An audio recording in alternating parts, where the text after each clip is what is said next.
That look right there is the look of disappointment. If you watch the CNN town hall, like most people, you were expecting to see exactly what you saw.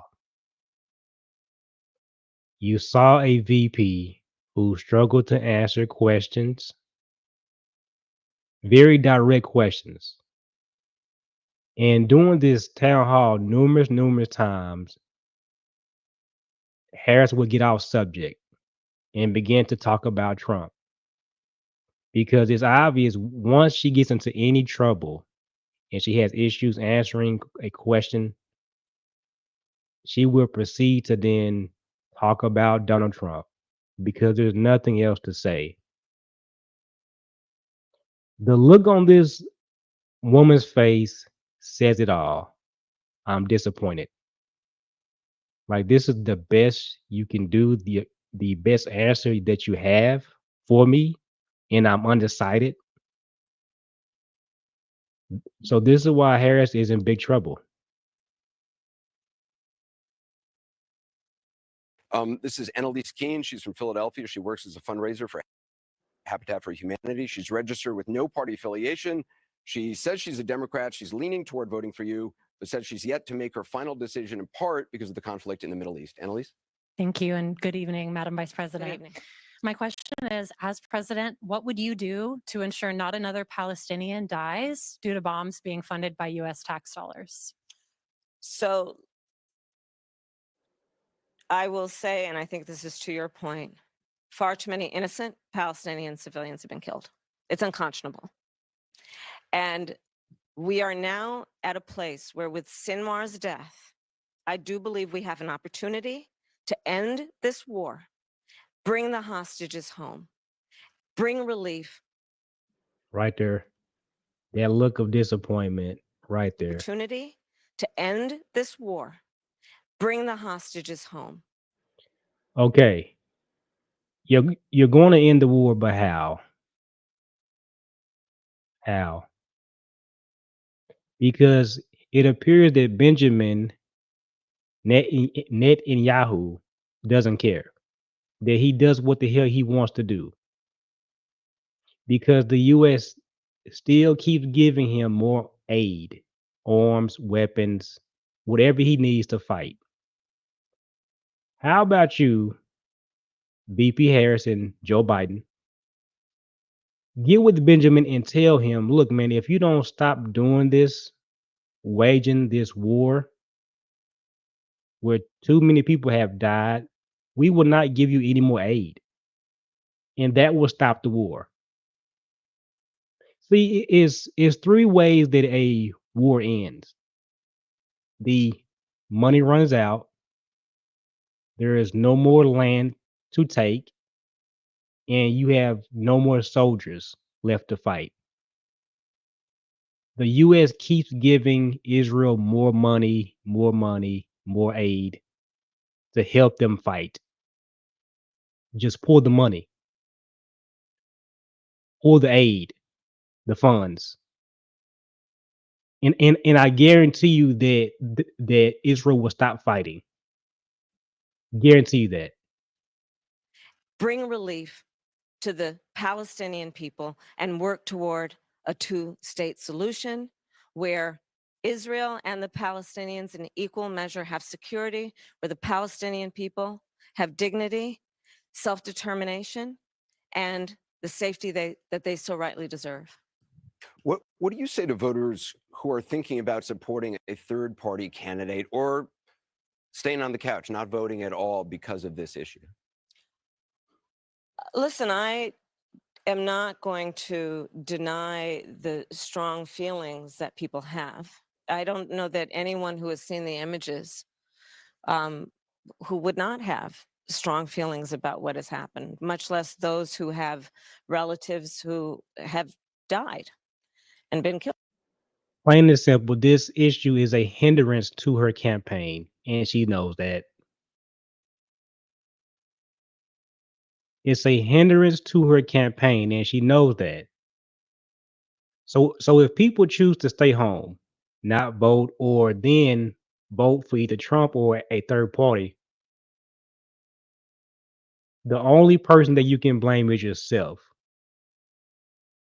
because you didn't stand your ground.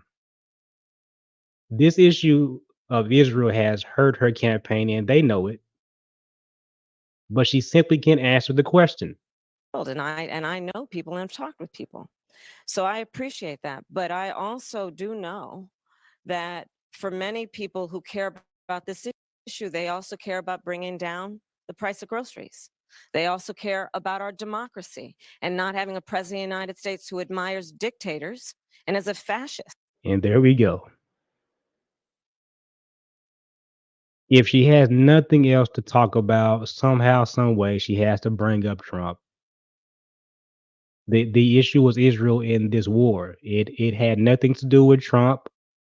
The price of groceries and food, that was not the question. That was not the subject. They also care about the fact that we need practical, common sense solutions from a leader who is willing to work across the aisle on behalf of the American people and not themselves. They want a president who cares about a fundamental freedom to make decisions about your own body, understanding that we're not trying to change anyone's belief, but let's not have the government telling women what to do with their body. I want you to meet Beth Sandberg. She's a realtor, a mom of 4 from Bala Cynwyd, Pennsylvania. She's a registered Democrat, says she's undecided because of concerns about anti-Semitism. Beth? Hi, thank you for being here. Thank and you, thank Beth. you for remembering we need to bring the hostages home. Of course. The rise of anti-Semitism and violence from anti-Semitism has risen greatly on college campuses and on our city streets in the last year. How would you combat this growing trend and protect our young adults? Thank you, Beth. You are right, and I will say that we have seen a rise in anti-Semitism. It is something that we have to be honest about and we have to deal with. As Attorney General, I actually published a hate crimes report on a regular basis, and anti-Semitism was among the highest forms of hate in our country, and this was before October 7. And we know what we've seen since. Part of what we've got to do is talk with people so that they understand what are the tropes, what are the roots of what we are seeing, so that we can actually have people be more understanding. We need to have laws in place that make those who would commit crimes on behalf of anti-Semitism and hate, that they pay a serious consequence. We need to have the deterrence so that doesn't happen. We need to ensure that college students are safe in their school and feel safe to be able to go to class. But I'm going to tell you what doesn't help. Again, I invite you. Oh, here we go. Whenever she says, I invite you, she's going to go back to Donald Trump. Guarantee you that every single time I'm going to invite you to go back in time. To listen and go online to listen to John Kelly, the former chief of staff of Donald Trump, who has told us, Donald Trump said, why aren't my generals like those of Hitler's? Like Hitler, who has referred. That bag is empty. That head of hers is empty. No thoughts, nothing. It's empty. Had nothing else to say, but let me go ahead and talk about Trump. This is how you know that this town hall was horrible for her. It did not help her campaign. You cannot keep going back to the same talking points. And this woman had the nerve to be on the Breakfast Club, and whenever Harris was asked about why she keeps repeating herself over and over again, she had the nerve to say discipline. No, it has nothing to do with discipline. It's because you don't know what to say. Several times we've heard the reports for years. Do you believe Donald Trump is anti-Semitic? I believe Donald Trump is a danger to the well-being and security of America. Can't answer a direct question. He has said that he's casting himself as a protector of Israel. Do you believe you would be more pro-Israel than Donald Trump? That's the easy question. Just say yes, please. Please say yes. But that look on her face says, I'm pondering on what to say here. I'm pondering. This is a tough question. I have not been asked this question before. So what do I say?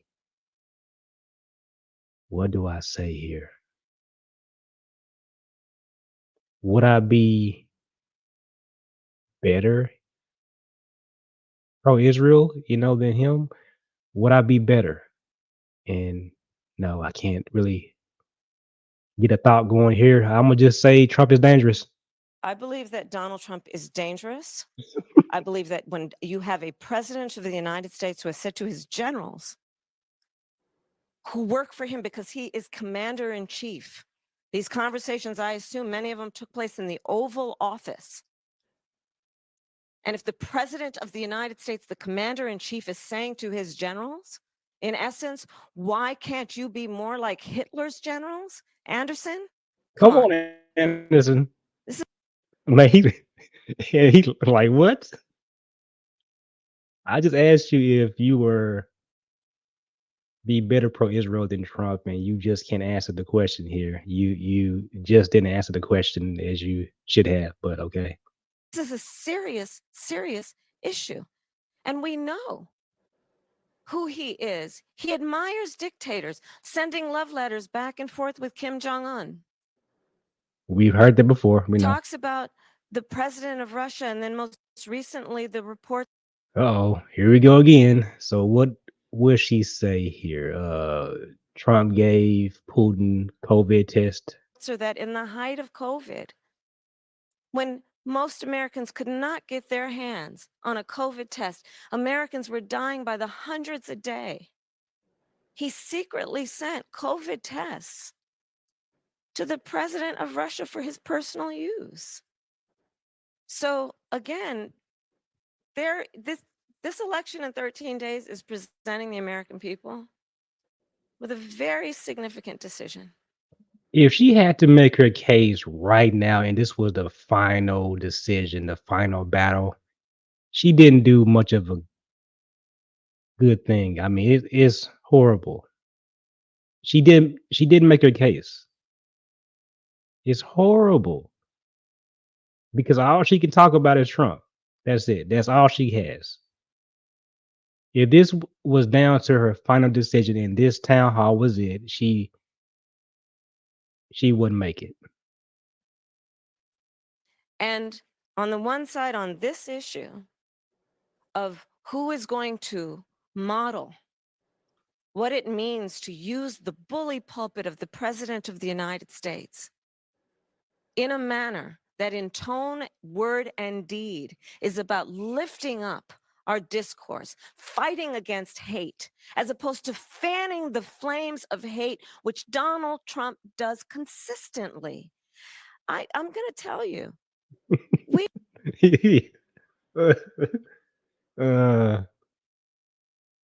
Anderson Cooper, like, God, come on, man. You're just talking now. You're just talking. You're just we talking. are an incredible country and we love our country. Y'all wouldn't be here unless we love our country. And there are certain things where we've just got to come together and realize that we do believe in the importance of healthy debate on real issues, but there are certain standards we've got to have. And another point that even John Kelly talked Oh, here we go about, again. I believe, and many have, is January 6th. Oh, there you go. Where you have the president of the United States defying the will of the people in a free and fair election and unleashing a violent mob who attacked the United States Capitol. 140 law enforcement officers were attacked. This town hall is about you making your case, you taking questions from the audience. Why would somebody vote for you? This is your town hall. This is your chance to make your case. Town hall with Kamala Harris. Make your case. Why would people vote for you? So here's this question. Answer the question. And she just couldn't do it. She struggles. Some were killed. And so I say that to say the American people deserve to have a president who encourages healthy debate, works across the aisle, not afraid of good ideas wherever they come from, but also maintains certain standards about how we think Yeah. about the role and the responsibility, and certainly not comparing oneself in a clearly admiring way to Hitler. Anyway, yeah, so this lady right here, the look on her face Far says it too many all innocent Palestinian civilians have been killed. It's unconscionable. right there. That's how we know that it's over. It's over. If you can't make your case, if you can't just answer the questions that you're given from the audience, because that's the whole point of a town hall meeting like this on CNN, for God's sakes, and you still can't get through this without bringing up Trump. This is how you know that she has nothing else left in the bag. There is no thoughts in her mind that's being created, has no clue on what to say. She talks in circles, and it's just pathetic. How do you get this far, right? So in 2020, this is the same woman that didn't have enough money to continue. She dropped out. This time she has plenty of help. Barack Obama, Magic Johnson, the Clintons, Eminem,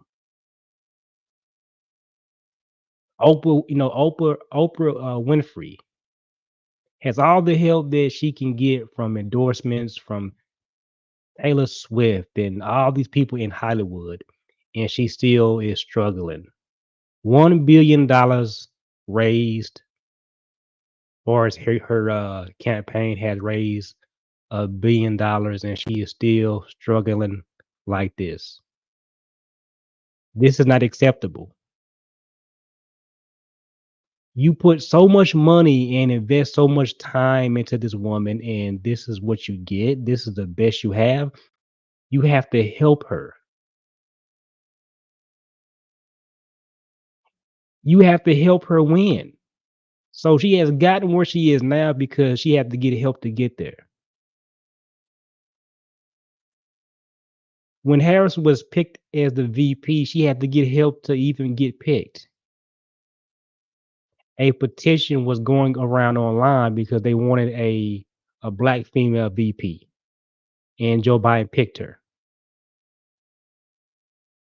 So she got help. Again, this year she gets help.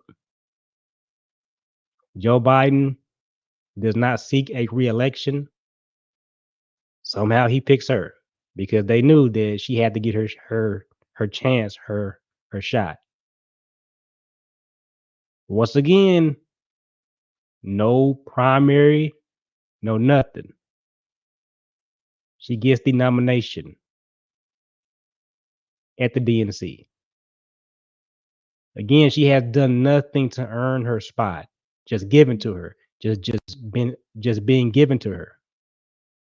And this is the best you can do with all the help that Harris has gotten. This is the best that she can do.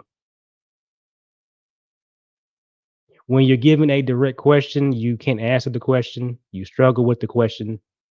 Very simple questions. She just struggles. And this lady right here, you can tell that she is just disappointed. Like, damn, can you answer the question I asked? And she simply can't do it. And then she just goes on and bringing up Trump because there's nothing else to say. Anyway, that's that. This is a curse of October. It's simply a curse. She just like in 2016. If she loses, like, this would be the biggest collapse ever. You mean to tell me that your campaign raised $1 billion and you still lost? Damn. So the help that you didn't get in 2020, you got it now, way more help, and you still failed. Yeah, this is definitely a curse. Definitely a curse, in my opinion. And the election is on November 5th. In Texas, early voting began Monday, October 21st. So if you have not voted, then go vote. But if she loses this election, it's going to be pretty embarrassing. With all the help that she has got and been given, you still fail. A all-star team, people around you to assist you and help you because they know that you can't get there by yourself because you struggle. And this is the best you can do. Yeah. It's gonna be a sad day if she loses on Tuesday. It's gonna be a lot of people crying and sad because she lost, but she got all this help, this support, and still caved, collapsed. Just like in 2016 with Clinton. We might see a repeat again.